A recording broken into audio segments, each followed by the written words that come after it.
Welcome back to the class.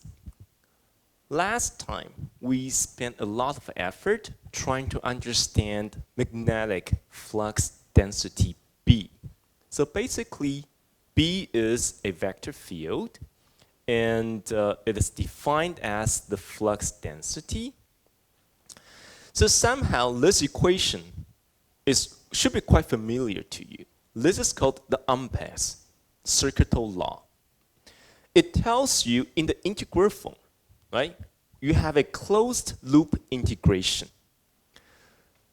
So inside that closed loop, you might have some flux density, and you integrate along the differential path.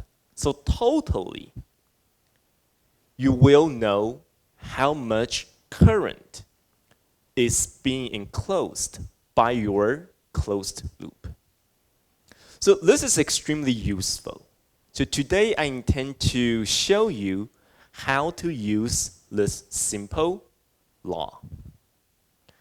The first example is in your textbook, the very first example in this chapter.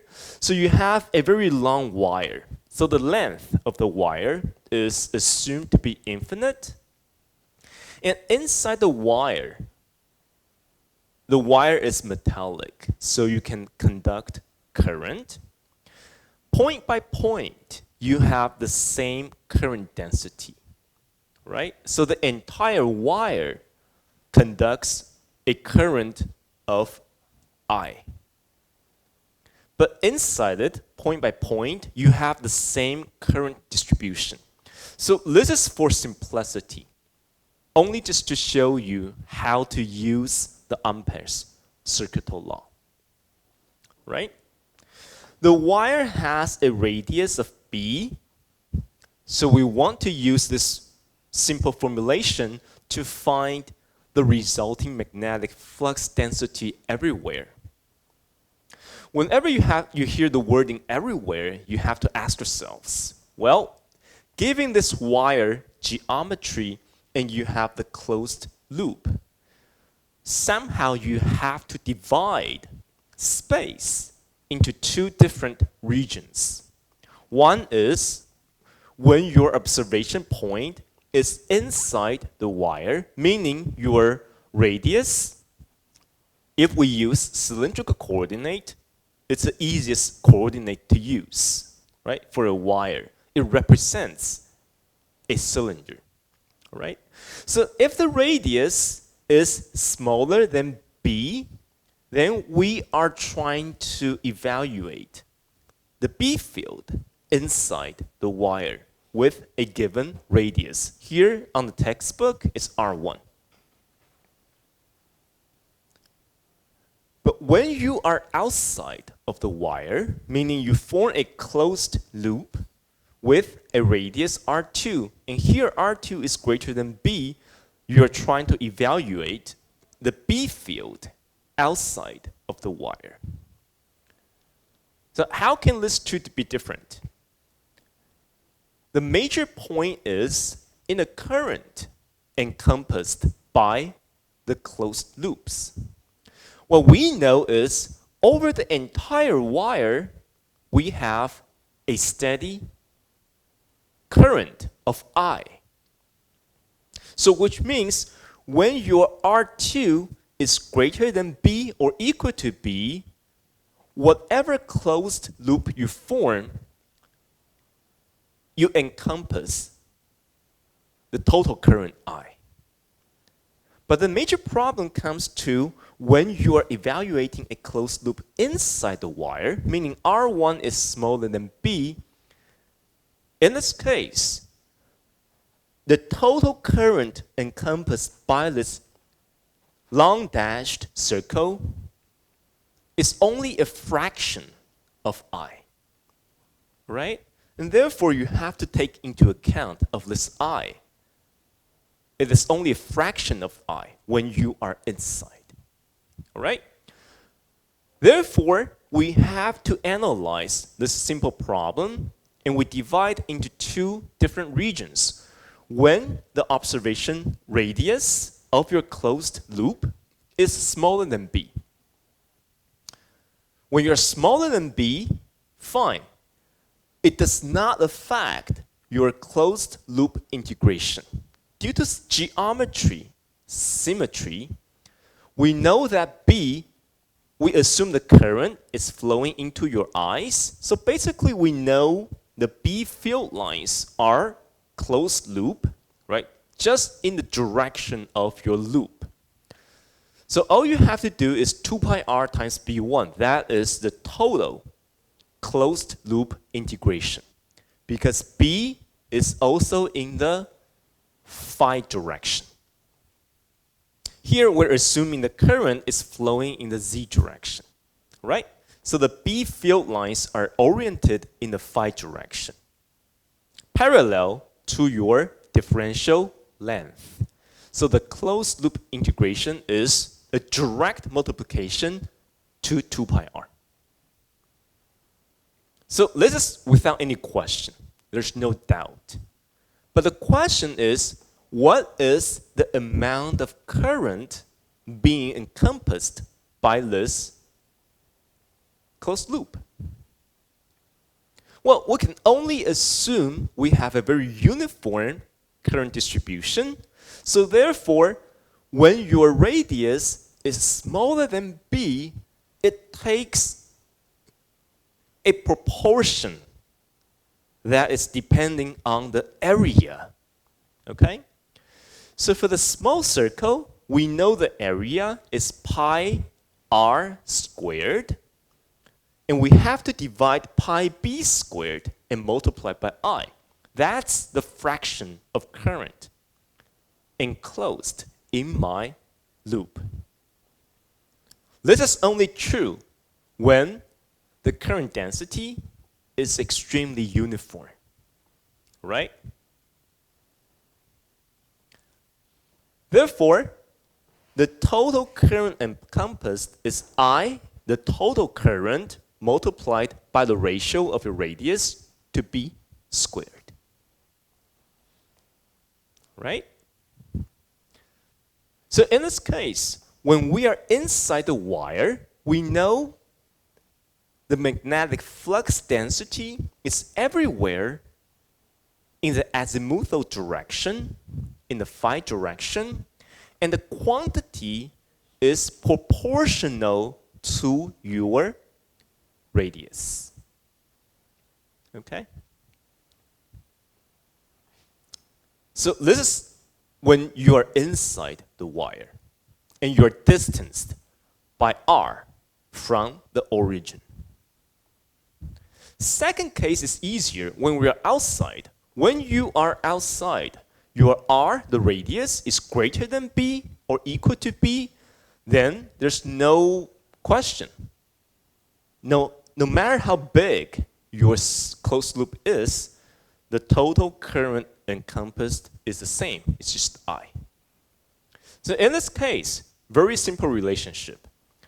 Again, the flux density is everywhere in the phi direction, but now is inversely proportional to the distance of your observation point to the origin.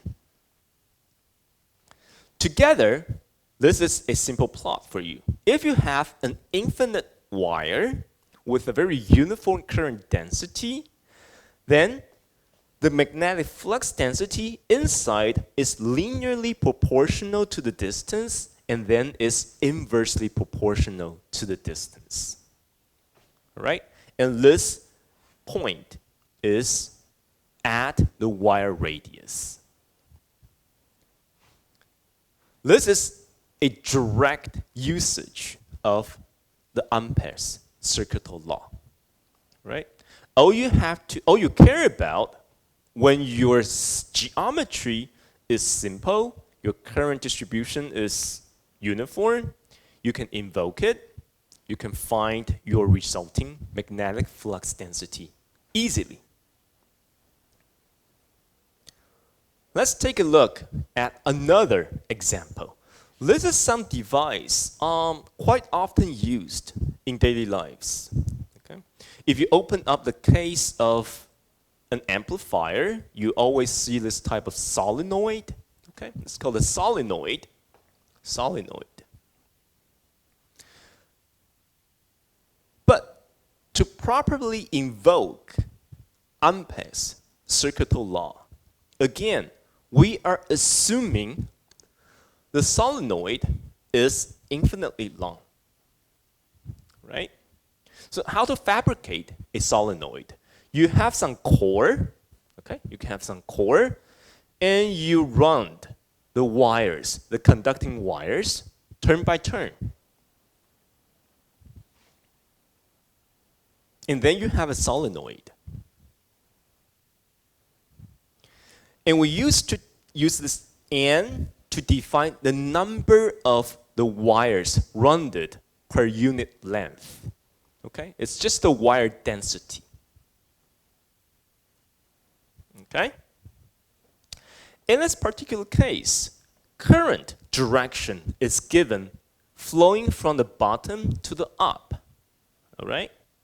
So at this point, although we do not know the amplitude of the B field, we should have a clear knowledge to the direction of the B field. Okay? So for each run, the current is flowing from the bottom to the top. So that means on the top, if you draw the cross sections, like I did, I'm drawing the cross section of the solenoid. Over on the top, you have current flowing into the board, right? Current is flowing from the bottom to the up, which means in a rounded wire, you take the cross section. On the bottom, you have current going out, and on the top, you have current into the board. Okay? So this is the cross section of this solenoid. And now it's up to you to decide where is the proper direction of the resulting B field. If you still remember, we use the right hand rule. Okay? So in this case, your four fingers are used to denote the direction of the current. So the direction of the current is flowing from the bottom out of the board and into the board on the top. Okay? So you use your right hand, you have to bend it, of course. So you follow the direction of current using your four fingers, and your thumb points in the direction of the B field. So in this case, following this current direction, I know my B field must be pointing from the right to the left. Okay? I'm following the current, therefore my thumb points in the direction of B. Okay? So one thing you have to pay attention. Every time you're trying to analyze for B field, well, you're looking for a current. But current has certain specific direction. And that current direction is going to affect your B field direction. Right? So at this moment, if I define my Z coordinate, Z being positive, pointing from the left to the right, immediately you have to remind yourself, B field is pointing in the negative Z direction, right? Because using your right hand rule, you know B is in the negative Z direction. Okay? All right, so that's taken care of. Now we want to know the quantity. We want to quantify B. So how to quantify B? Well, this circuital law tells us we have to form a closed loop. And then we try to evaluate the B dot dl over this closed loop. And we also ask ourselves how much current is being encompassed within that current. That helps us to quantify the value of B. So in this case, we have a very long solenoid.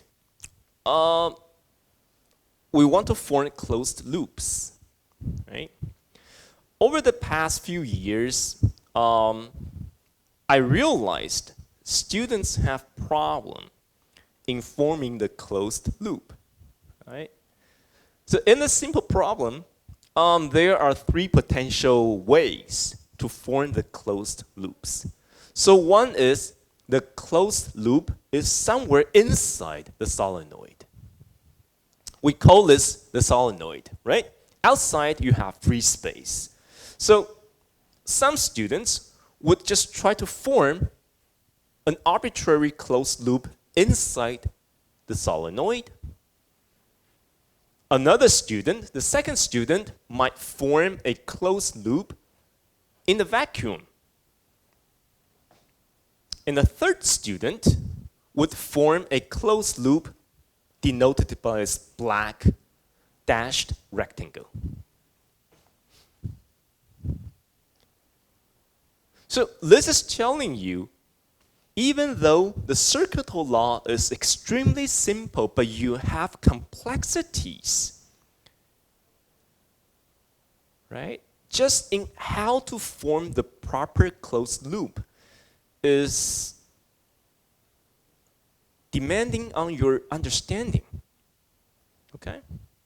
So let's take a look at the two blue loops, A and B. Does forming the closed loop inside the solenoid make sense? Does it make any sense to use this one or this one? Well, first of all, let's look at this one, okay?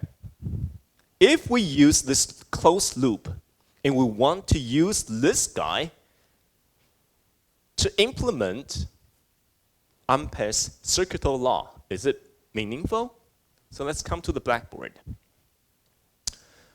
Over on the blackboard, I formed this closed loop, B, okay? So I have defined its width to be delta W. I'm making the height extremely short, so I don't evaluate any B component in the y direction, okay? I'm only evaluating the Z component. So this closed loop allows me to write this is equal to B2 delta W minus B1 delta W, right? Because my loop direction reverses sign as compared from the bottom to the top. So on the bottom, this loop direction is parallel to the bottom segment of B. But the top direction is reversed, so I have a minus sign, right? But then the problem is, what's the amount of current being enclosed by this loop when you are outside of the solenoid? Nothing, right? On the right-hand side, you're supposed to evaluate the amount of current encompassed by your loop. So unfortunately, when your loop is outside or inside, you don't really encompass current. Why? Why not? If your closed loop is inside, basically you don't have current being encompassed, right? And also, from this relationship, it does not give you any meaningful result. This is only telling you B1 is equal to B2. Okay?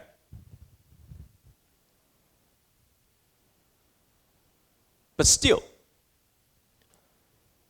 even though when you define the closed loop outside or inside, it's not meaningful. But they both tell you B1 is equal to B2.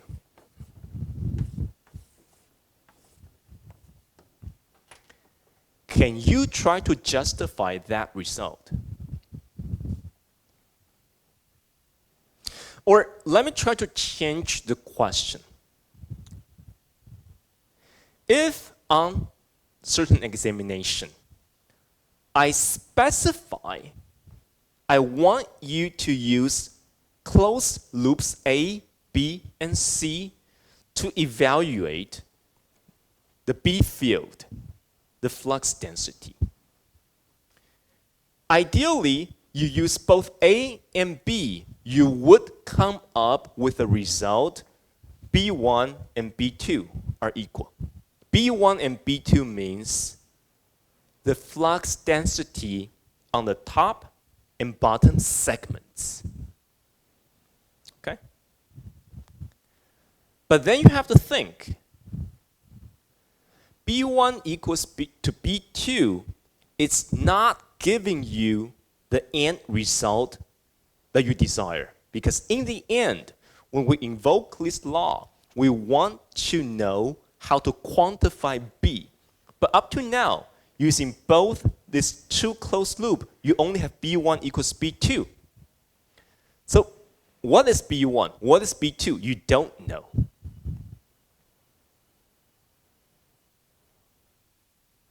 But what's the message you have learned?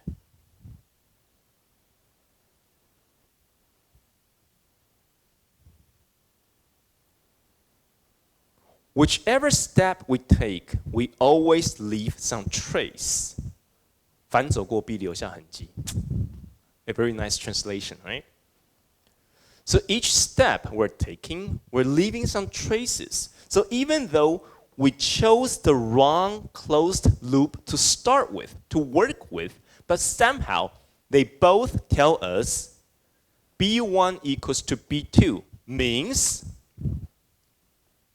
when you really have an infinitely long solenoid,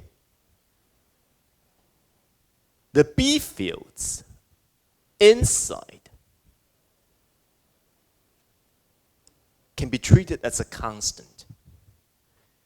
The B field outside can also be treated as a constant. That's extremely meaningful. I mean, at least to my personal opinion.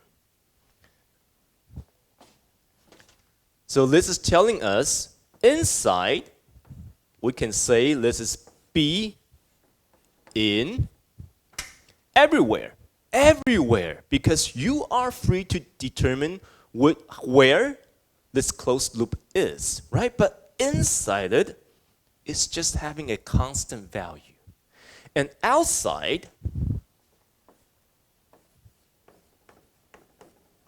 everywhere, it's a constant. Okay? I know probably each and every one of you analyzed this problem in high school. But the high school teachers would only tell you, well, in trying to solve for this question, you have to assume the field outside is 0 and inside is a constant. But you never asked why. But now you know why. Because now you have a full understanding to this circuital law.